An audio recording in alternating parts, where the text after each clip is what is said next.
ang mag-ayuno tayo sa mga gawa, mga kilos natin na kumagay taliwas sa gawain ng mga Kristiyano.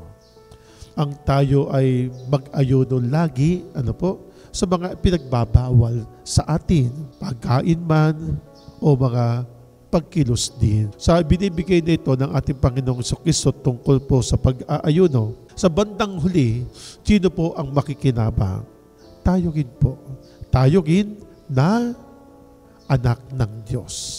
Ano ba ibig sabihin ng pag-aayuno? Pagtitimpi, pagtitiis, upang ikaw ay hindi makagawa ng masama.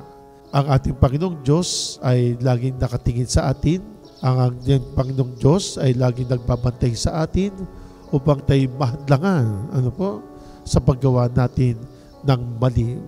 At ganyan itutulak po tayo sa paggawa ng kabutihan o ng tama. Sikapin din po natin na tayo'y makasunod sa kalooban ng Amang nasa langit. Kaya nga po, ang ating pag-aayuno araw-araw ay tayo dinadala nito sa kabanalan.